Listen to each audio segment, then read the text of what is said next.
सोबत असेल जाणीव। रोखोक बातम्यांसाठी पाहत राहा जाणीव मराठी। होऊ दे जाणीव। लाईक करा, शेअर करा आणि सबस्क्राइब करा आपल्या हक्काचे चॅनल जाणीव मराठी। मी अरुण कोळ, राष्ट्रीय बुद्धिस्ट सोसायटी ऑफ इंडिया, त्याचबरोबर माझ्यासोबत असलेले सातारा जिल्ह्याचे अध्यक्ष अरुणजी भोसले सर आहेत आणि महासचिव यशपालजी बनसोडे सर आहेत आणि त्याचबरोबर कार्यकर्त्यांचे सर्व सदस्य आणि समता सैनिक दलाचे अधिकारी आणि कमांडर्स यादव साहेब असतील, क्षीरसागर साहेब असतील आणि भोसले सर आहेत। तर आज आम्ही या ठिकाणी मुख्याधिकारी सातारा नगर परिषद यांना एक बाबासाहेब आंबेडकरांच्या पुतळ्याचं निवेदन देण्यासाठी आम्ही इथं आलेलो आहोत। की याच्यासाठी आलेलो आहोत की बाबासाहेबांच्या पुतळ्याच्या परिसरामध्ये वारंवार फ्लेक्स बोर्ड कोणत्याही पक्ष आणि संघटना वारंवार लावली जातात, हातगाडी लावली जातात आणि त्यामुळं पुतळ्याच्या शेजारी पूर्ण विद्युतीकरण होत असतं। त्यामुळे जो परिसर आहे तो 100 मीटरपर्यंत नो हॅकर्स झोन म्हणून घोषित करावा अशी आमची मागणी आहे। त्याचबरोबर बाबासाहेब आंबेडकरांच्या पुतळ्यामध्ये बरीचशी मंडळी येत असतात अनुयायी आणि प्रचंड गर्दी होत असते आणि त्यामुळं त्या ठिकाणी 24 तास पाण्याची व्यवस्था होणं गरजेचं आहे आणि स्वच्छतागृहाची सुद्धा व्यवस्था होणं गरजेचं आहे अशी मागणी आम्ही त्या ठिकाणी आता केलेली आहे मुख्याधिकाऱ्यांच्याकडं। त्याचबरोबर बाबासाहेब आंबेडकरांच्या पुतळ्याला आणि त्या पुतळा स्मारका परिसरामध्ये बाबासाहेब आंबेडकरांच्या जयंतीला त्याचबरोबर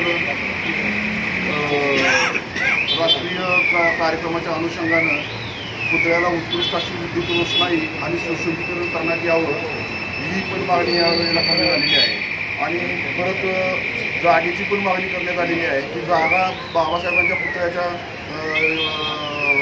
पाठीमागे एक 10 फूट जागा वाढवून मिळावी आणि नवीन संरक्षित भिंत निर्माण करून संपूर्ण त्या भिंतीवर आणि परिसरामध्ये बाबासाहेबांच्या जीवनावर आधारित असलेली वास्तुशिल्प तयार करून त्या ठिकाणी उभारावी अशी मागणी आम्ही केलेली आहे। त्याचं संवर्धन आणि सुशोभीकरण करणं ही पालिकेची जबाबदारी आहे। त्यामुळे पालिकेने ह्याच्यामध्ये तात्काळ लक्ष घालून तिथला 100 मीटरपर्यंत जो एरिया आहे तो एरिया नो हॅकर्स झोन म्हणून घोषित करावा अशी मागणी आम्ही यावेळेला केलेली आहे।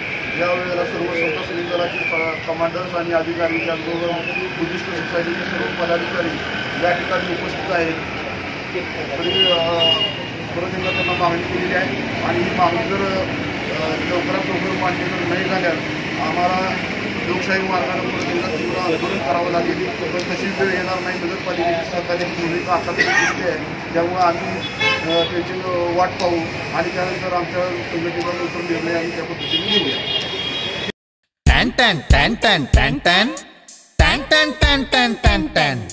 जीकेम आटा चक्की माझी दळणाची कटकट मिटली।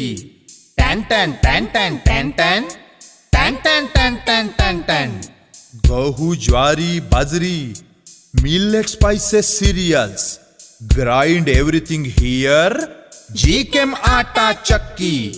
टॅन टॅन टॅन टॅन टॅन टॅन टॅन टॅन टॅन टॅन टॅन टॅन जीकेम आटा चक्की आता सर्व धान्य दळा घरच्या घरी। अनंत ट्रेडिंग कॉर्पोरेशन, शाही मस्जिद जवळ, राजपथ, सातारा।